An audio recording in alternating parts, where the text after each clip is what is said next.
Mr. President, karibu sana China. Enjoy your stay. I would love to say more, but I know the time is of essence. But before I leave, I also want to thank you for the first time we feel the embassy so much. The mission in Beijing is of the best. Led by our deputy ambassador, always is a big sister to us. She studied here, and she understands the assignment. She goes city to city, trying to meet Kenyans, and even our leader, Ambassador Willie Bate, visits even the prisoners because they are Kenyans. And he sometimes anachangianga pesa kidogo ya kupiga simu nyumbani. This means our mission is not well funded.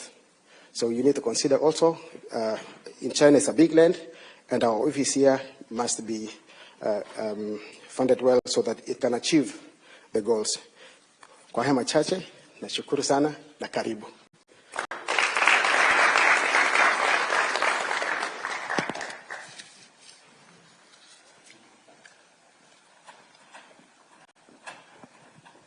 Thank you. Your Excellency, I think let me not waste any more time. Karibu, if you can all stand and just stretch and clap for His Excellency the President. Thank you. Thank you very much. Let's take our seats. Asante sana.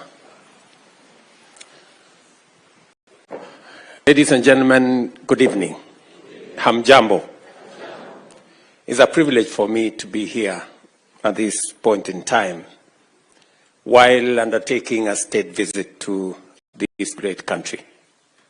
As you're all aware, the relationship between Kenya and China is 62 years old. In fact, it is documented that China was the 4th country to recognize Kenya as an independent state only 2 days after independence. And it speaks volumes. It speaks volumes of the strength and depth of the relationship between Kenya and China. My visit here underscores that solid foundation built over many years to cement the relationship between our country and China. As you are aware, China has been instrumental in matters, infrastructure, and general development in our country. We have built the standard gauge railway, 600 kilometers from Mombasa to Naivasha, with a partnership of China. We have built the Lamu port that now has 3 berths that are complete with the support of China. We have built the Nairobi Expressway that today facilitates the journey from the airport to the CBD, a journey that sometimes would take up to 2.5 hours. Today, it takes between 10 and 15 minutes. And with China, we have also built the Thika superhighway, a piece of infrastructure that we have now extended from Thika to Kenol all the way to Maroa in Nyeri. And we are in discussion on many other aspects. I know many people here know that some of the roads to rural Kenya have been built with technology and companies supported by this country. And so we have a robust relationship between Kenya and China. And my visit this time round, being the first head of state to visit after the FOCAC meeting last year, speaks to the value China attaches to Kenya and the friendship that exists between our countries. And we all know that there is a lot happening today globally.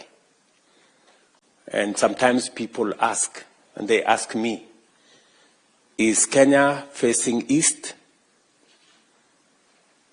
to China, or is it facing west to the US? And I have answered that question that Kenya is neither facing east nor west. We are facing forward. And we want to build mutually beneficial win-win relationships with as many friends as possible. And my mission here this time round is to discuss, amongst many things, how we can invest in the future, not just of Kenya, but of our region, with support and partnership of friends like China and others. I have already had conversations on investment opportunities. Many people get worried that we are only discussing loans and credit and things like those. I want to tell you that we are becoming more innovative in how to finance development. There are new instruments that can enable us deliver on public infrastructure using private resources and technology. And that is the kind of conversation we are having with both the public and the private sector in China. We are having a conversation, for example, on how to develop the Rironi-Mau Summit Road, making that road a 6-lane piece of infrastructure from Nairobi to beyond Nakuru. That discussion is among the discussions we are having with both the public and private sector here. And it is my belief that we should be able to begin that construction between June and July this year and take it to its logical conclusion. Beyond Mau Summit, we should be able to take it all the way to the border in Malaba. That is the request I have from the people of Kenya, and we are actively working on it. We will also be concluding discussions on the development of road infrastructure. I was here last year, and we signed off on 2 billion RMB facility that will help us conclude some of the roads in Kenya. We will be discussing investments in other areas of water and how we can leverage the private sector to drive that development of infrastructure. That is why I have officials from the Ministry of Water here. We will be discussing interventions on connectivity between Kenya and China, discussing the connectivity in terms of direct flights between this country and Kenya. Very importantly, we will be discussing trade. As you are aware, we have trade that is growing between our two countries. In fact, statistics show that we are all the way to $8 billion of trade between Kenya and China. Our concern as Kenya is that that trade is not balanced. And it is the conversation we are having. And tomorrow, we will be signing a framework agreement on the economy and trade. And that framework agreement is going to give us the opportunity to discuss a bilateral trade agreement between Kenya and China. And I just had a meeting this afternoon with the Prime Minister, and he agreed with me that that trade needs to be balanced. As you are aware, Kenya is importing close to $4.5 billion of goods and services from China. And yet, we are exporting only about $200 or $250 million. I mean, in Kenya shillings terms, we are exporting about 30 billion shillings to China and importing 600 billion shillings from China. That kind of relationship, we all agree, is not sustainable, is not balanced, and therefore needs a thorough conversation. It is one of the pertinent issues that I have come to sign off the agreement, because immediately we are going to discuss on how we can bring down the barriers on market access by Kenyan tea, Kenyan coffee, Kenyan macadamia, Kenyan avocado, and all other Kenyan products into this country. It is the most feasible way for us to balance trade. As you are all aware, our tea and coffee are premium products globally. In fact, Chinese companies admit that Kenyan tea and coffee is premium coffee, but today it is subjected to tariffs, and that is what impedes the export of our tea and coffee and macadamia and avocados to this country. And the discussion we are going to have is how we can have a preferential trade agreement that gives Kenya preferential access, the same way we have a AGOA that gives duty-free, quota-free access for our goods to the US. The discussion we are going to have is that of a duty-free, quota-free access to the Chinese market for our products. That way, we can export more to this country, export better products, and we're going this time around to be exporting processed agro products into this market. I am very happy that we have made tremendous progress in this pursuit. I remember when I appointed Willie Bett here, my assignment to him was we must open the Chinese market. I am happy that now the Ministry of Trade, Industry and Investment is aligned.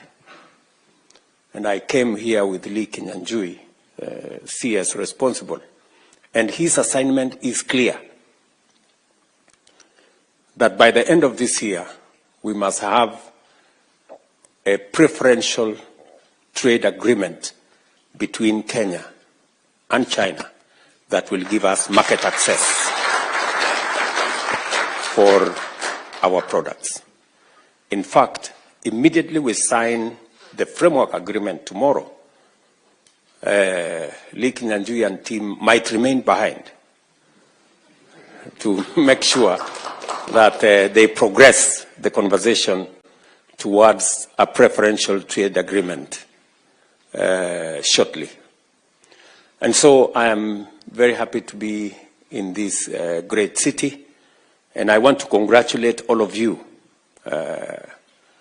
whether you are students or professionals or business people, for daring abroad and doing what you're doing in China, either sharpening your skills in schools, colleges, and universities, or deploying your knowledge and expertise in the professional space here in China, or those of you who are doing business. And when I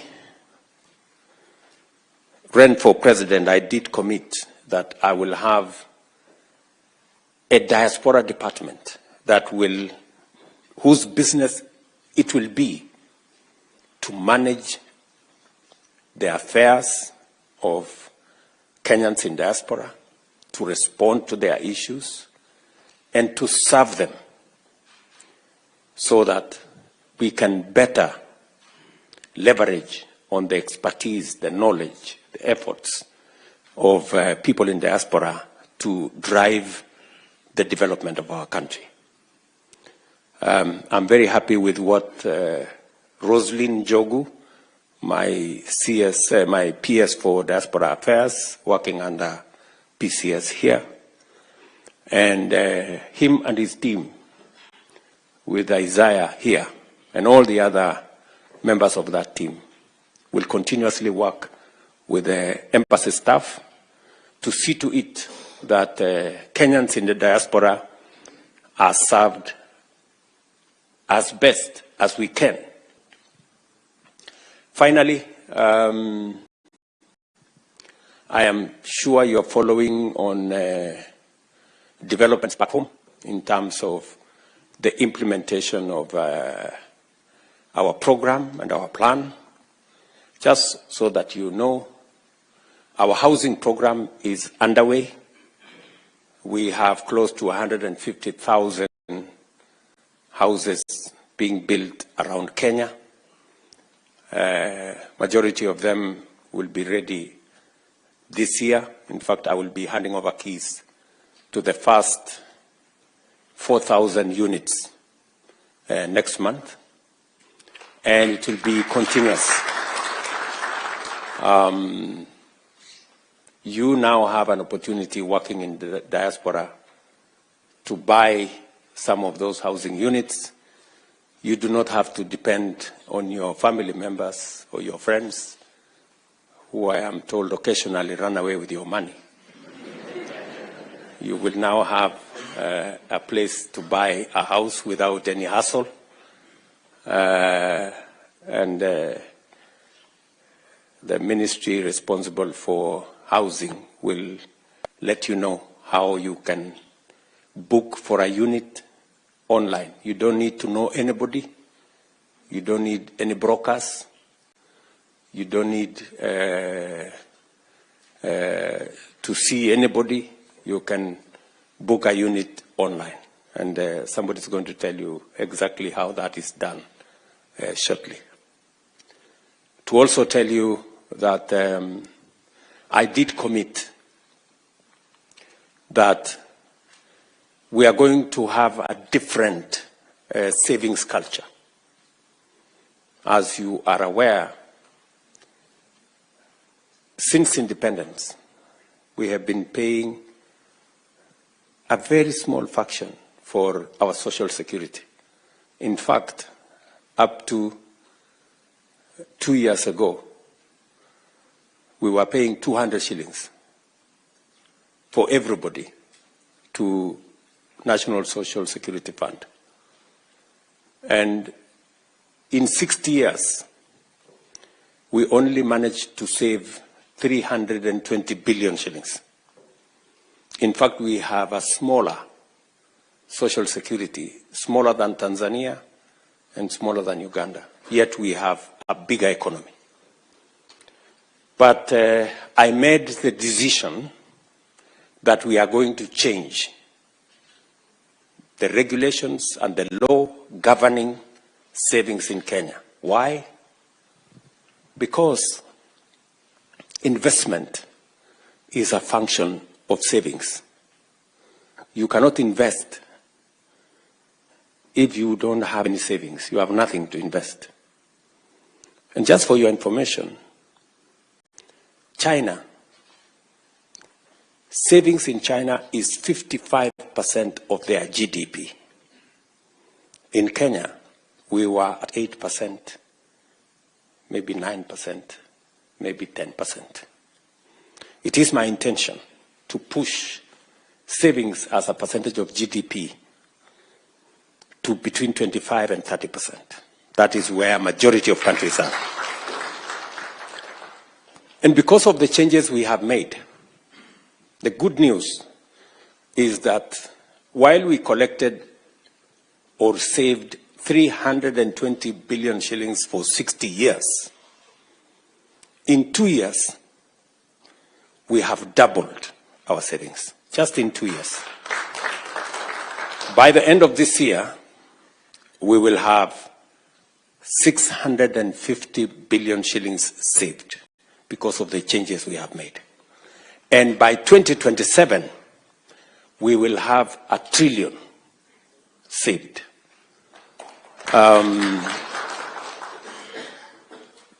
That is why I am not very popular with people who don't want to save.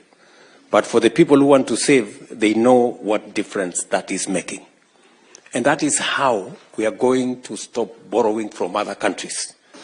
We will be borrowing from our own savings to finance our own development. And if we must pay interest, let us pay interest to our own workforce in Kenya who are saving, instead of paying interest for, I don't want to mention countries where we are borrowing, where we are borrowing money. You know, the money we are borrowing from China, for example, is savings of the Chinese people, right? And you know that we are paying interest, and we are not paying small money. Why would we not pay Kenyans who are saving? That's the question I ask. So, I'm very happy with the progress that we are making, and progressively, people are beginning to see the reality of some of the interventions we are undertaking. I am also sure that you are aware that we have reformed our funding of our education system. We have straightened the CBC program that your chairman talked about. In 2022, there was a very big debate as to the implementation of CBC and the direction it was going. Immediately I came into office, I set up a presidential task force that gave us a way forward. And in 2 years, we've hired a record 76,000 teachers to support that program. We have changed the funding model. Today, the 23 universities that were almost bankrupt, if you speak to the vice chancellors of those universities, they will tell you the new funding model. And I have one chancellor here, who is a member of the diaspora.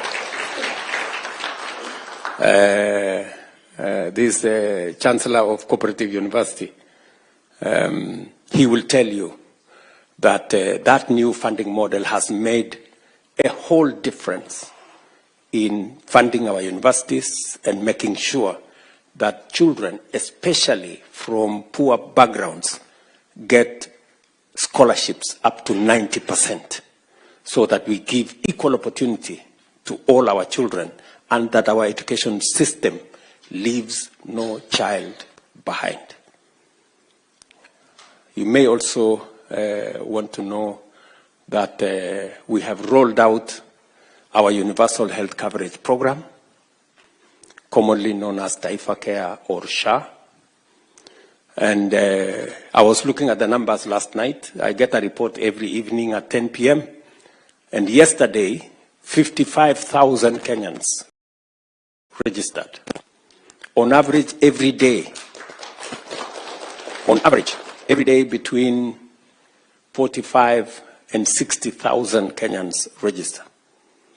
For the first time, people who have never been on health insurance are experiencing health insurance. In the past, NHIF was reserved for people who were either salaried or they were in a position to pay.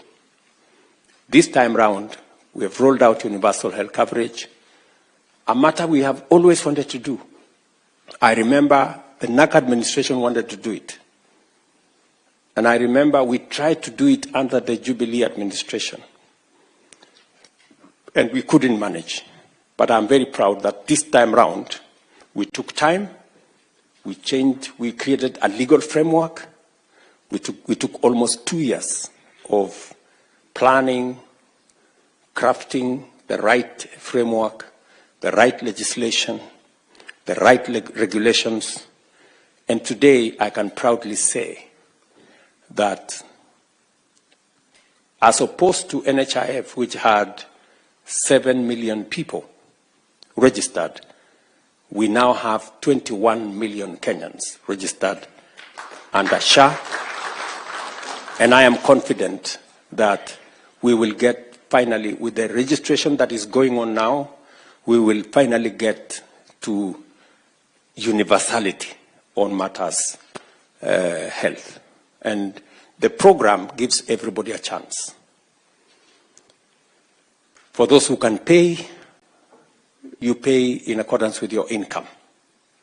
And for those who cannot pay, the government of Kenya will step in to pay for indigents and the people who do not, who cannot be able to pay.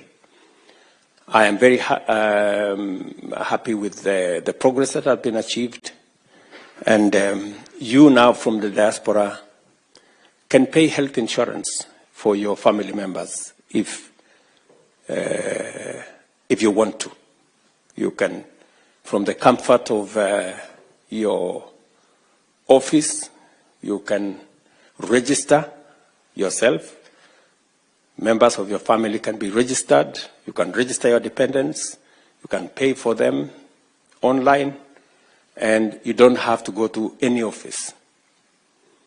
Today, we have moved Matters Health to our digital platform.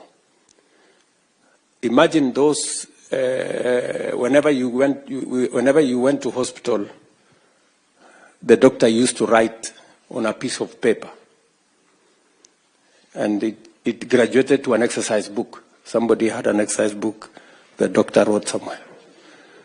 We no longer have the exercise books. Now it is on a digital platform. You don't have to carry no exercise book.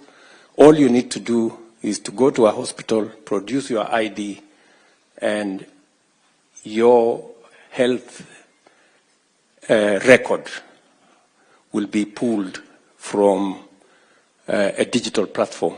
And the doctor will know which hospital you have gone to, what medicine you have been given, what is your health history, and they can take it up from there. We have also eliminated, using that digital platform, many quack doctors, fake hospitals, and many other fraudulent activities that informed our health infrastructure before. Because now it is not possible to treat anybody unless they are identified. There were incidences, for example, where one person was amputated 10 times in the old system because there was no health record and it was easy to fraudulently make claims to NHIF. That is not possible anymore because once you are identified that you are amputated twice, the system will not agree for you to be amputated again because they will know that your limbs are finished.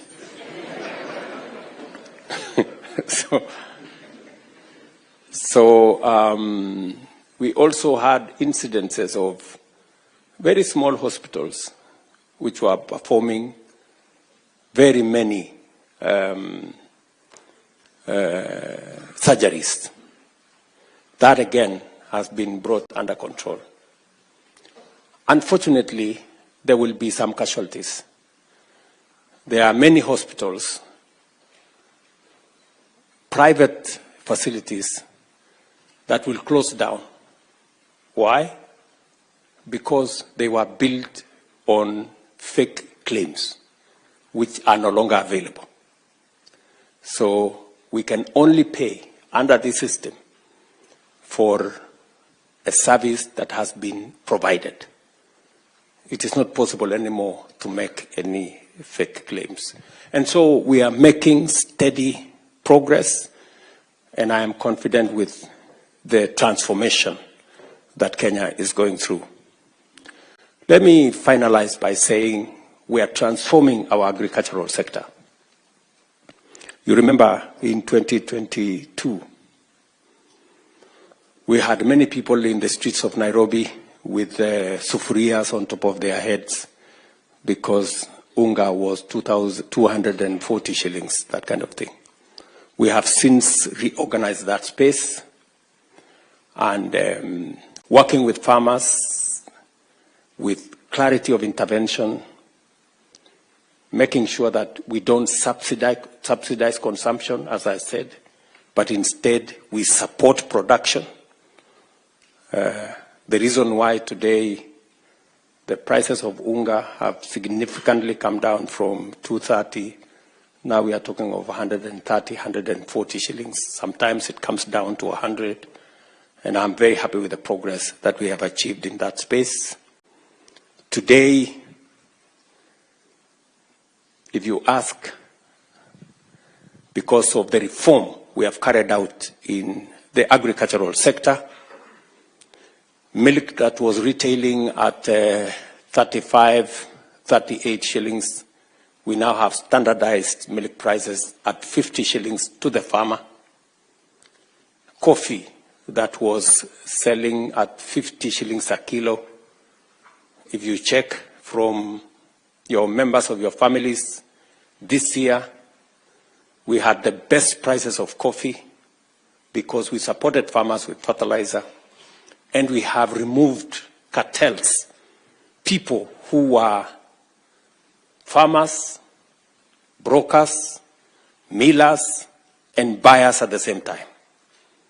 And they significantly undermined the whole coffee sector.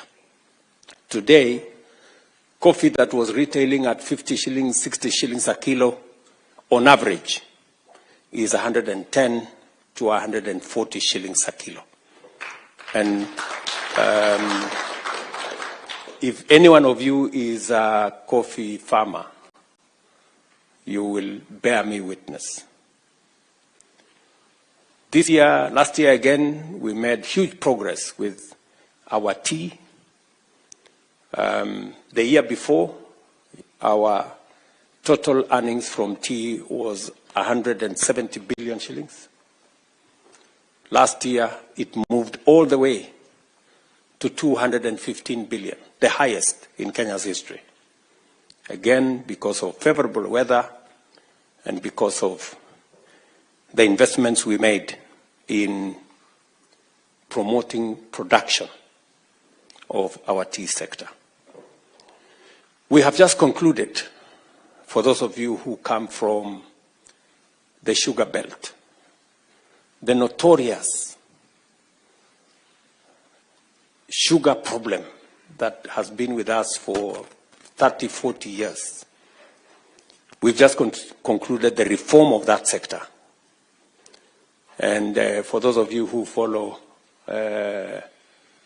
Kenyan news, the cartel in that sector was so vicious that I had to tell them, mambo ni matatu. And ever since I told them mambo ni matatu, now we have concluded the reform of that sector. And my intention is that like the other sectors, the sugar sector that has suffered for many years, we are now the factories will now be able to pay farmers on time, pay workers on time, and for the first time, pay bonus to sugarcane farmers. The first factory did that last year. That is Mumias. And this year, we have concluded the reform process of Chemelil, Miwani, Mohoroni, Soni, and Zoya. And by the end of this year, you will see a very big difference. Just because of the interventions we made. Last year, contrary to what we have done all the years, we imported very little sugar. And in the next 2 to 3 years, Kenya will be a sugar exporting country.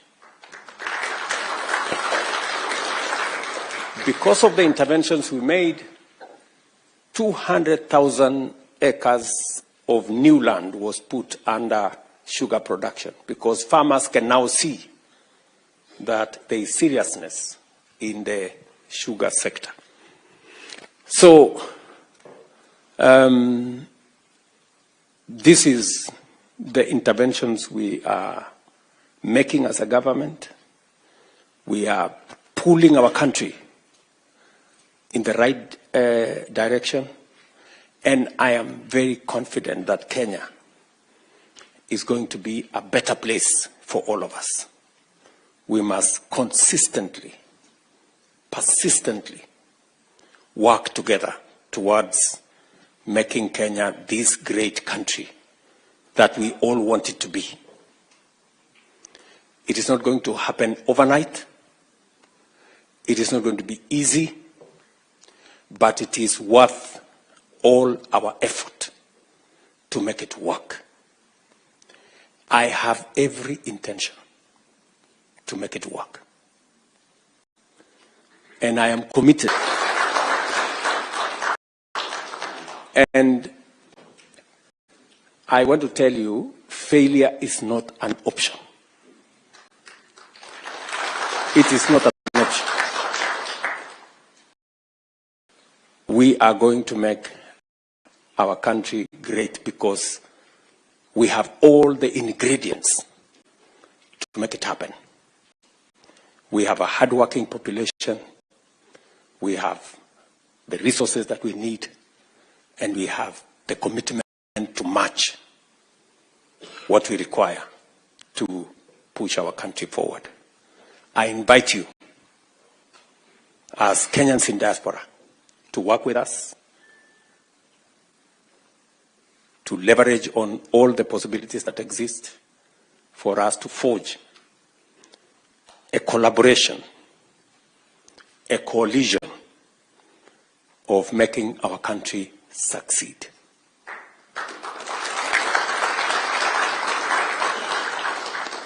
The media will not stop us. The social media will not stop us.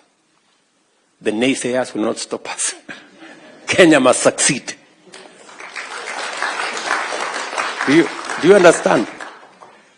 We have no option. We have to succeed. So, I just want to tell you that that is the way to the future. So, asanteni sana. I don't want to make this a lecture. You know, I'm also a scholar. So, sometimes I get tempted to speak. So, let me leave it there. Maybe pick up some ideas from you guys on what your thoughts are. We can do better for the progress of our country. Thank you very much. God bless you. And it is my pleasure to speak to you. Asanteni sana.